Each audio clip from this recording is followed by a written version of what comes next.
Welcome to focus. IPL match అంటే పోటెత్తుతారు, సెలవొస్తే malls కి పరుగులు పెడతారు. అభిమాన హీరో సినిమాకి గంట ముందే ప్రత్యక్షమవుతారు. పబ్బులు క్లబ్బులు అంటే పడిచేస్తారు. ఓటేయాలంటే మాత్రం మన్ను తిన్న పాములైపోతారు. ఇందుకింత నిర్లక్ష్యం, ఇందుకింత బాధ్యతారాహిత్యం. మళ్ళీ అదే అబద్ధం, అదే నిర్లక్ష్యం. ఎన్నికలేవైనా అదే పద్ధతి. ఓటేయాలనే ఉత్సాహం లేదు. ప్రజాస్వామ్యంలో కీలక ప్రక్రియలో భాగస్వాములయ్యే ప్రయత్నం లేదు. సెలవు దొరికిందని మన్ను తిన్న పాముల ఇంటికి పరిమితం కావటం, సినిమాలు షికార్లు అంటూ టైంపాస్, లాంగ్ వీకెండ్ అంటూ టూర్లు, ఇవి తప్ప ఓటేసే ఉత్సాహం మాత్రం సిటీ పౌరుడు చూపటం లేదు. ఓ మాల్ ఓపెన్ అయితే జనం పోటెత్తుతారు. సన్బర్న్ లాంటి షో జరిగితే అడ్వాన్స్ బుకింగ్లు చేసుకుని అరగంట ముందే వెళ్తారు. పబ్బులు క్లబ్బుల్లో గడపటానికి నిద్రని త్యాగం చేస్తారు. ఐపీఎల్ మ్యాచ్ అంటే అత్యంత నిష్టగా టీవీలకు అతుక్కుపోతారు. కానీ ఓటేయడానికి రండ్రా బాబు అంటే మాత్రం ఒక్కరూ వినిపించుకోరు. అదేదో తమకు సంబంధం లేని విషయంలా ఫేస్ పెడతారు. అభివృద్ధిలో, ఆర్థిక వృద్ధిలో, నాగరికతలో, విద్యలో, ఉపాధిలో అన్నిటిలోనూ ముందుంటారు నగరవాసులు. దేశంలో అన్ని రంగాల్లోనూ తామే ఫస్ట్ అనిపించుకుంటారు. కానీ ఓటు విషయంలో మాత్రం అడ్రస్ లేకుండా పోతున్నారు. తెల్లారితే సోషల్ మీడియాలో ప్రభుత్వ పాలసీల గురించి తెగ చర్చలు చేస్తారు. అంతర్జాతీయ పాలిటిక్స్ నుండి అంతరిక్షం వరకు, ఆర్థిక విధానాల నుండి సంక్షేమ పథకాల వరకు అన్నిటిపై ఎడతెగని ఆసక్తి చూపే సిటీ జనం ఓటేసే ప్రజాస్వామ్యాన్ని గెలిపించాల్సిన ప్రక్రియకి మాత్రం ఆమడ దూరంలో ఉండిపోతున్నారు. వరుసగా ప్రతి ఎన్నికల్లో ఇదే సీన్ కనిపిస్తోంది. ఇప్పుడు కూడా అదే రిపీట్ అయ్యింది. హైదరాబాద్లో 1 కోటి మందికి పైగా ఓటర్లు ఉన్నారు. కానీ ఏ ఎన్నికలు జరిగినా 100కి 40-50 మంది కంటే ఓటేసే వాళ్లు కనిపించటం లేదు. ఇది తెలంగాణలో పల్లెల్లో విజువల్స్. ఈ వయోవృద్ధులు ఎండవేడి పట్టించుకోకుండా ఓటేయడానికి వచ్చారు. ఒక్క ఎన్నికని కూడా స్కిప్ చేయకుండా ప్రతిసారి పోలింగ్లో పాల్గొని తమ బాధ్యతను నిర్వర్తిస్తున్నారు. ఏ సదుపాయాలు లేని, ఆధునికత అంటని, సిద్ధాంతాలు రాద్ధాంతాలు తెలియని జనం బాధ్యతతో వ్యవహరిస్తుంటే, అన్నీ తెలుసని చెప్పుకునే హైదరాబాదీ జనం మాత్రం ఓటుకు ఆమడ దూరంలో ఉండిపోతున్నారు. అభివృద్ధిలో, నాగరికతలో, టెక్నాలజీ వాడకంలో, సోషల్ మీడియాలో అన్నిట్లోనూ ముందుండే నగరవాసులు సార్వత్రిక ఎన్నికల్లో ఓటేయడానికి మాత్రం ఒక్క అడుగు ముందుకెయ్యలేదు. గ్రామాల్లో చాలా చోట్ల మండు టెండల్లో కూడా ఓటు వేయడానికి ఓపిగ్గా క్యూలో నిలబడ్డ దృశ్యాలు కనిపిస్తే, ఇక్కడ నగరాల్లో మాత్రం పోలింగ్ బూత్లు ఖాళీగా కనిపించాయి. నిజానికి ఈ రోజుల్లో రాజకీయాలన్నీ సోషల్ మీడియా కేంద్రంగానే నడుస్తున్నాయి. సోషల్ మీడియాలో రాజకీయ చైతన్యానికి కేంద్ర బిందువు నగరాలే. ముఖ్యంగా ఐటీ రంగంలో సోషల్ మీడియాను విచ్చలవిడిగా వాడేసే నగరవాసులు తెల్లారితే చాలు ప్రభుత్వ పనితీరు గురించి అనాలిసిస్లు చేసే నగరవాసులు తమ బాధ్యతగా ఓటు వేయడానికి మాత్రం బయటికి రాలేదు. ఒకప్పుడు ఓటేయడం అంటే అదో ప్రహసనం. కానీ ఇప్పుడు అది చాలా సులువైపోయింది. ఓటింగ్కి ముందు రోజే మన ఓటు ఎక్కడుంది, మన పోలింగ్ బూత్ నంబర్, అందులో మన సీరియల్ నంబర్ అన్ని ఎస్ఎంఎస్లు వచ్చాయి. పోలింగ్ బూత్ లొకేషన్ చెప్పే మ్యాప్లు కూడా మెసేజ్లో వచ్చింది. ఇక నగరాల్లో దాదాపు అన్ని పోలింగ్ బూతులు జస్ట్ 200-300 మీటర్ల దూరంలోనే ఉన్నాయి. కానీ అంత మాత్రం కూడా లేచి వెళ్లడానికి మన లేజీ ఫెలోస్కి కుదరలేదు. అవును, ఎందుకంటే తెలంగాణ జిల్లాలో ఏ ఎన్నికల్లో అయినా 75-85% పోలింగ్ నమోదవుతుంటే, అభివృద్ధి, డెవలప్మెంట్, కల్చర్ అంటూ కబుర్లు చెప్పే హైదరాబాద్లో జస్ట్ 40% దాటటం గగనమైపోతోంది. నగరంలో ఓటింగ్ శాతం దారుణంగా పడిపోతోంది. ఏ ఎన్నికలైనా సిటీలో ఓట్లు పడటం లేదు. మాల్స్ ఎక్కడికి పోవు. ఇవాళ కాకపోతే రేపైనా వెళ్ళొచ్చు. సినిమాలు ఈ రోజు కాకుండా రేపైనా చూడొచ్చు. ట్రిప్పు వేయాలంటే ఇప్పుడు కాకుండా మరోసారైనా ప్లాన్ చేసుకోవచ్చు. కానీ ఓటు ఈ రోజు మాత్రమే వెయ్యాలి. ఈ రోజు వెయ్యకుంటే 5 ఏళ్ల వరకు అవకాశం లేదు. కానీ ఈ విషయాన్ని గుర్తించని సిటీ ఓటర్ ఓటేయడానికి ఏమాత్రం ఆసక్తి చూపటం లేదు. ఓటేయండి మహాప్రభు అని ఈసీ దగ్గర నుంచి మీడియా వరకు అంతా ఎంతో ప్రచారం చేసిందే. అయినా అవేవి మన సిటిజన్ల బుర్రలకు ఎక్కలేదు. మన నగరవాసులకు ఓపిక తక్కువ అనుకోవాలా అంటే అదేమీ లేదు. తమ ఫేవరెట్ హీరో సినిమా రిలీజ్ అయితే గంటల తరబడి క్యూలో నిలబడి టికెట్లు కొంటారు. బాహుబలి, కబాలి, రోబో 2.0 సినిమాలు రిలీజ్ అయినప్పుడు ఈ సాఫ్ట్వేర్ జనాల గోల భరించలేక కంపెనీలే సెలవులు ప్రకటించాయి. ఇప్పుడు ఓటింగ్ రోజు కూడా సెలవు ప్రకటించినా దాన్ని మొనోళ్లంతా హాలిడేగానే చూశారు తప్ప, పోలింగ్ డే నాడు జీతం ఇచ్చి సెలవిచ్చింది మన బాధ్యత నిర్వర్తించడానికి అని ఏ ఒక్కరూ గుర్తించలేకపోయారు.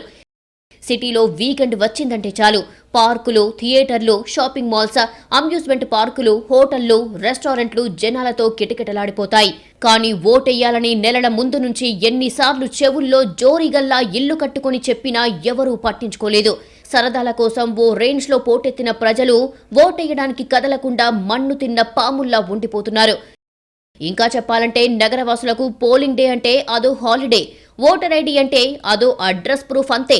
అవును, మన సాఫ్ట్వేర్ ఎంప్లాయీస్ దగ్గర నుంచి 5 అంకెల జీతాలు తీసుకుని అందరికీ ఓటర్ ఐడి అంటే బండి కొనుక్కోవడానికి, లోను పెట్టుకోవడానికి, క్రెడిట్ కార్డులకు సిమ్ కార్డు తీసుకోవడానికి పనికొచ్చే ఓ అడ్రస్ ప్రూఫ్ మాత్రమే.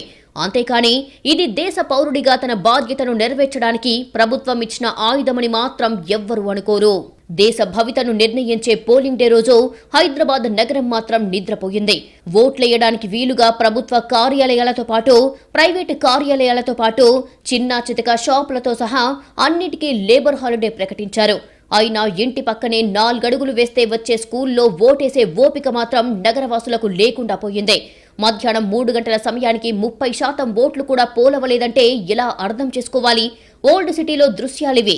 రండి బాబు రండి, ఓటెయ్యండి అంటూ ఇల్లిల్లు తిరిగి స్థానిక నేతలు, పార్టీల కార్యకర్తలు పిలిపిస్తున్నారు. అయినా ఎక్కడా చలనం లేదు.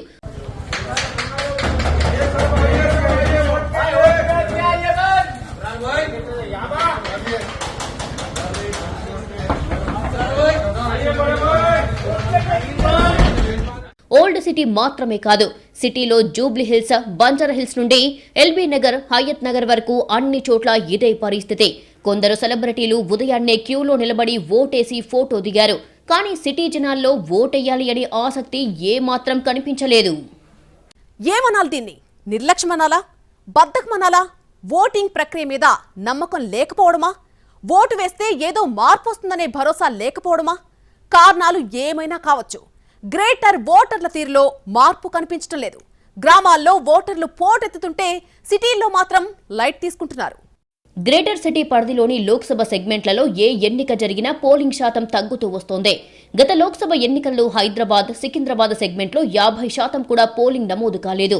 ఈసారి అంతకంటే తగ్గే అవకాశాలు కనిపిస్తున్నాయి. ఎన్నికల కమిషన్, జీహెచ్ఎంసీ ఓటింగ్ శాతాన్ని పెంచేందుకు అనేక అవగాహన కార్యక్రమాలు నిర్వహించాయి. ఇంటింటికి తిరిగి స్టిక్కర్లు అతికించడం, ఓటర్ స్లిప్పులను పంపిణీ చేయడం, అపార్ట్మెంట్స్, ఐటీ కారిడార్స్, కాలేజీల్లో సదస్సులు నిర్వహించి ఓటు హక్కు ప్రాధాన్యంపై అవేర్నెస్ కల్పించాయి. అయినా ఫలితం కనిపించలేదు. 1952లో ఏర్పాటైన హైదరాబాద్ లోక్సభ సెగ్మెంట్లో అధిక ఓటింగ్ శాతం 1991లో 77.1గా నమోదయ్యింది. ఇదే ఇప్పటికీ రికార్డుగా ఉంది. 1952లో జరిగిన తొలి ఎన్నికల్లో హైదరాబాద్లో అత్యల్పంగా 43% నమోదయ్యింది. 1991లో అధికంగా నమోదై అనంతరం ఓటింగ్ శాతం తగ్గుతూ వస్తోంది. 2019లో 45.8%గా నమోదయ్యింది. 1984లో సికింద్రాబాద్ సెగ్మెంట్లో 59.9% పోలింగ్ జరిగింది. ఇదే నేటికి అధిక శాతంగా ఉంది.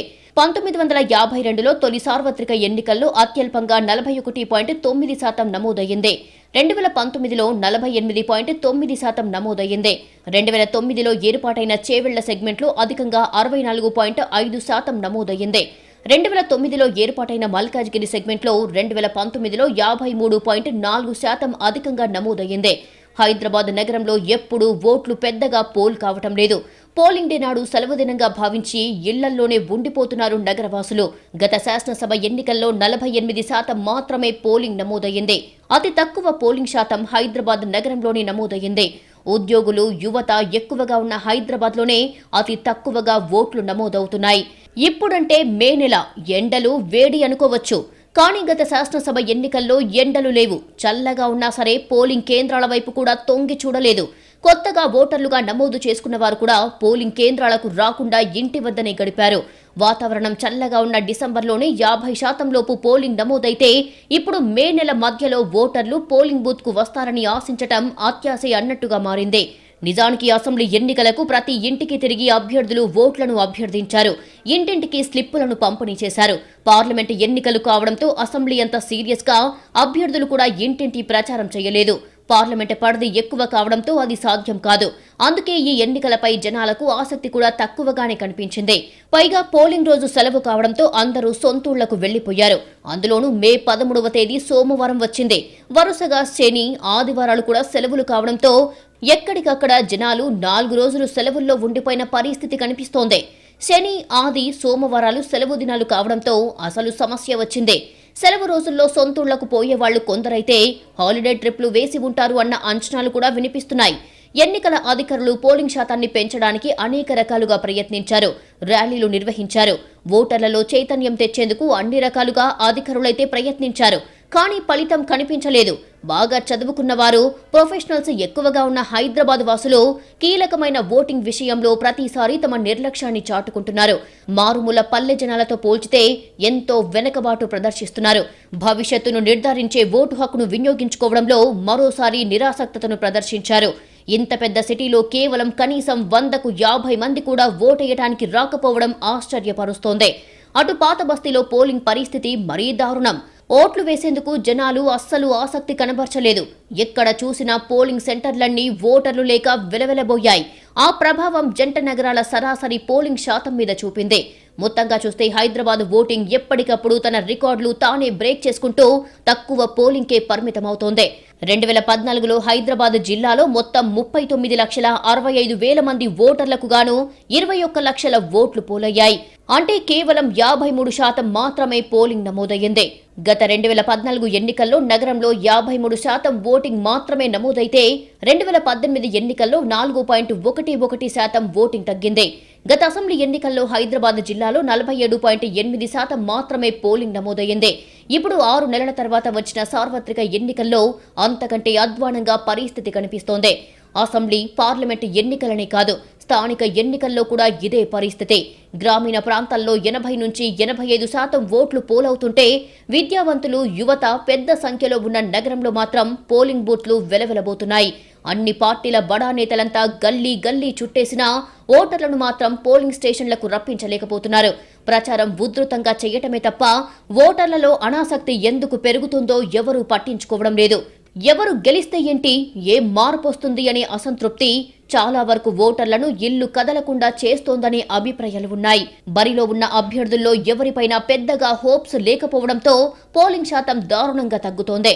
నోటా లాంటి ఆప్షన్తో ఎవరికి ఓటేయలేదని చెప్పే అవకాశమున్నా దానిని వినియోగించుకునేవారు తక్కువే. అయితే నోటా ఆధారంగా ఎన్నిక చెల్లుబాటుపై నిర్ణయాలు తీసుకునే అవకాశాలు ఉంటే ఓటింగ్ శాతం పెరిగే అవకాశాలు ఉన్నాయనే వాదనలు ఉన్నాయి. పల్లెల్లో అనేక పథకాలు అమలవుతుంటాయి. ప్రభుత్వంలో ప్రత్యక్షంగా అనేక రకాలుగా ప్రభావితమవుతుంటారు. ఏ పార్టీ గెలిస్తే ఎలాంటి లాభం ఉంటుందో అనే అంచనాలు స్పష్టంగా ఉంటాయి. రైతులు, నిరుద్యోగులు, విద్యార్థులు, మహిళలు ఇలా అనేక వర్గాల వారు ఈ విషయంలో ఒక అభిప్రాయానికి వచ్చి ఉంటారు. కానీ హైదరాబాద్ లాంటి నగరం విషయానికి వస్తే ఎవరు గెలిస్తే ఏంటనే నిర్లిప్తత క్లియర్గా కనిపిస్తోంది. నా ఉద్యోగం, నా కుటుంబం, నా సేవింగ్స్, నా పన్నులు, ఎవరు గెలిస్తే ఏం మారుతుందనే అవగాహన రాహిత్యం నగరవాసుల్లో కనిపిస్తోంది. ఇదే ప్రతి ఎన్నికల్లో పోలింగ్ శాతం తగ్గటానికి కారణం అవుతుందనే అభిప్రాయాలు ఉన్నాయి. కానీ ప్రత్యక్షంగా ప్రభావం ఉండకపోవచ్చు. కానీ ప్రభుత్వాలే పాలసీలు తయారు చేస్తాయి. అవి పరోక్షంగా అయినా ఎంతో ప్రభావం చూపుతాయి. ఈ విషయం మర్చిపోతున్న నగరవాసి ప్రజాస్వామ్య స్ఫూర్తిని ఏమాత్రం అర్థం చేసుకోని పరిస్థితి ఉంది. నగరవాసులకు సామాజిక స్పృహ ఎక్కువ అంటారు. సోషల్ మీడియా రాతల్లో కూడా యాక్టివ్గా కనిపిస్తారు. రాజకీయాలపై ఎప్పటికప్పుడు అభిప్రాయాలు వ్యక్తం చేస్తుంటారు. కానీ ఓటేయడానికి మాత్రం ఇల్లు కదలటం లేదు. ఇందుకు ఈ పరిస్థితి వస్తోంది. దీనికి రాజకీయ పార్టీలు, నేతలు కూడా బాధ్యులేనా? ఈ దేశాన్ని దేవుడు కూడా మార్చలేడు. మనలో చాలా మందికి ఉన్న అభిప్రాయం ఇది. దేశాన్ని దేవుడు మారుస్తాడో లేదో తెలియదు, కానీ జనం వేసే ఓటు ఖచ్చితంగా మారుస్తుంది. పెద్దగా చదువుకోని పల్లె జనానికి తెలిసిన విషయం నగరవాసులకు మాత్రం అర్థం కావటం లేదు. ఏళ్లు గడుస్తున్నా నగర ప్రజల్లో మార్పు రావడం లేదు. పోలింగ్ బూత్ కు వెళ్లి ఓటు వేద్దామని ఆసక్తిని కోల్పోతోంది విశ్వనగరం.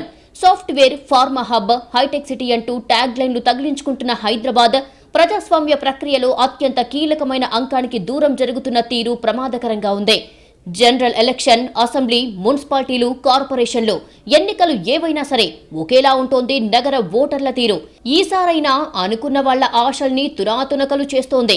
గ్రామీణ ప్రాంతాల్లో ఓటర్లు పోటెత్తుతుంటే నగరాలు, అభివృద్ధి చెందిన ప్రాంతాల్లో పోలింగ్ కేంద్రాలు నిర్మానుష్యంగా కనిపించాయి.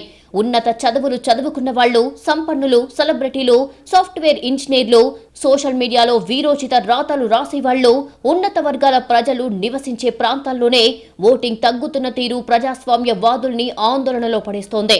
ఓటు హక్కు ఊరికి రాలేదు, పోరాడితే వచ్చింది. కొన్ని దేశాల్లో ఓటు హక్కు కోసం ఇప్పటికీ పోరాటాలు జరుగుతున్నాయి. ఓటర్ల జాబితాలో పేరు లేకపోతే, ఓటు వేసే అవకాశం రాకపోతే తాము చనిపోయినట్లే అని భావించే వాళ్లు మన దేశంలో ఉన్నారు.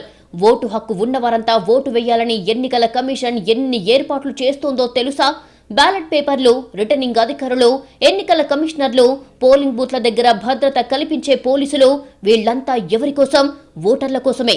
మనం కట్టిన పన్నుల్లో నుంచి వేల కోట్ల రూపాయలు ఖర్చు చేసే ఎన్నికల కమిషన్ పోలింగ్ నిర్వహిస్తోంది. మన కష్టపడి సంపాదించిన సొమ్మంటే మనకే ఇంత అలుసా? ఓటు వేయడానికి మనకెందుకంత బద్ధకం? అర్బన్ ప్రాంతాల్లో ఓటింగ్ శాతం తగ్గడం కేవలం హైదరాబాద్లోని కాదు, దేశంలోని ఇతర నగరాల్లోనూ కనిపిస్తోంది. ఓటింగ్ పెంచేందుకు ఎన్నికల కమిషన్, స్వచ్ఛంద సంస్థలు చేస్తున్న ప్రయత్నాలు చెవిటివాడి ముందు శంఖం ఊదినట్లుగా తయారయ్యాయి. ఓటింగ్ శాతం ప్రతిసారి ఆందోళనకరమైన రీతిలో తగ్గుతోంది. ఇలాంటి పరిస్థితి ప్రజాస్వామ్యానికి హానికరం. మొత్తంగా ఓటర్లలో సగం మంది కూడా ఓట్లు వేయకపోతే 40% ఓట్లలో 10 లేదా 15% ఓట్లు గెలుచుకున్న వ్యక్తి నాయకుడై 100% మంది మీద పెత్తనం చెలాయిస్తే అంతకంటే దుర్మార్గం ఏముంటుంది? నగరాల్లో ప్రజలు ఓటు హక్కు వినియోగించుకోవడం లేదనేది ఒట్టి ఆరోపణ కాదు, కళ్ల ముందు కనిపిస్తున్న సత్యం. ఇది నాణానికి ఒకవైపు, మరి రెండో వైపు ఏముంది? పేరు గొప్ప రాజకీయ నాయకులు, పార్టీలు నగర ప్రజల్ని పోలింగ్ బూత్ల వైపు నడిపించలేకపోతున్నాయా? క్యూలో నిలబడి ఓటు వేసినా మారేదేమీ ఉండదని విద్యార్థికులు భావిస్తున్నారా? ప్రచారంలో నాయకులు ఎంతసేపు అమలు సాధ్యం కాని ఉచిత హామీలు ఇవ్వడం, నిర్మాణాత్మక అభివృద్ధికి మార్గాలు సూచించలేకపోవడం లాంటి అంశాలు విద్యార్థికుల్లో నిరాశకు గురిచేస్తున్నాయా అనేది చర్చించాల్సిన అంశాలే. 5 ఏళ్లకోసారి జరుగుతాయి ఎన్నికలు. గెలిచిన వాళ్లు మన పన్నులతో మన మీద అధికారం చెలాయిస్తారు. కానీ నగరాల్లో ఓటింగ్ శాతం తగ్గడంలో ఓటర్లతో పాటు పార్టీలు, నాయకులకి బాధ్యత ఉంది. ఎన్నికల ప్రచారంలో నేతల మధ్య మాటల యుద్ధాలు, పరస్పర ఆరోపణలు, దూషణ భూషణలు, తిట్ల దండకాలు, పోలింగ్ ముందు రోజు ప్రలోభాలు, పోలింగ్ రోజు గొడవలు లాంటి అనేక అంశాలు విద్యార్థికుల్లో ఎన్నికలంటేనే విరక్తి కలిగేలా చేస్తున్నాయి. ఎవరు గెలిచినా అవినీతి, అక్రమాలు తగ్గవని, లంచాలు ఇవ్వనిదే పనులు జరగవనే అభిప్రాయం కూడా విద్యావంతుల్లో ఉంది. ఆ మధ్య గ్రేటర్ ఎన్నికల్లో కొన్ని డివిజన్లలో ఓటింగ్ 10% కూడా దాటలేదు. ఇలాంటి పరిస్థితి హైదరాబాద్ నగర అభివృద్ధికి గొడ్డలిపెట్టులా మారుతుంది. ఓటు వెయ్యనప్పుడు మనకు ప్రశ్నించే హక్కు ఉంటుందా? నగరం నీళ్లలో మునిగినప్పుడు, ట్రాఫిక్ లో మీ వాహనం ఆగిపోయినప్పుడు, రోడ్ల మీద గోతులు ఏర్పడినప్పుడు, ప్రభుత్వ సేవలు అందనప్పుడు ఎవరినైనా నిలదీసే హక్కుంటుందా? మీ నిర్లక్ష్యం వల్లనే అలాంటి పరిస్థితి వచ్చిందని అప్పుడైనా తెలుసుకోండి. ఎన్నికలంటే 5 ఏళ్లకోసారి పార్టీలు తమ భవిష్యత్తు కోసం పెట్టేవి కాదు. ప్రజలు తమ భవిష్యత్తు కోసం తమను పాలించే నాయకుల్ని, ప్రభుత్వాల్ని ఎన్నుకునేందుకు పెట్టినవి. అంటే ఎన్నికలు మన భవితను మార్చే సోపానాలు. రాజ్యాంగం మనకిచ్చిన హక్కు. కానీ నగరవాసులు ఓటును ఏమాత్రం సద్వినియోగం చేసుకోవటం లేదు. గ్రామాలు, గిరిజన ప్రాంతాల్లో పోలింగ్ శాతం 80% మించిపోతే నగరాల్లో మాత్రం నానాటికి తీసికట్టు, నాగం బొట్టు అన్నట్లుగా పడిపోతోంది. నగరాల్లో సామాజిక స్పృహ చాలా ఎక్కువ. ఆరోగ్యంగా ఉండాలని 5K రన్లు చేస్తారు. మొక్కలు నాటండి అని పెద్ద ఎత్తున ప్రచారం చేస్తారు. తడి చెత్త, పొడి చెత్త అని నీతి సూత్రాలు చెప్తారు. హక్కులకు భంగం కలిగితే రోడ్డెక్కి నినాదాలు చేస్తారు.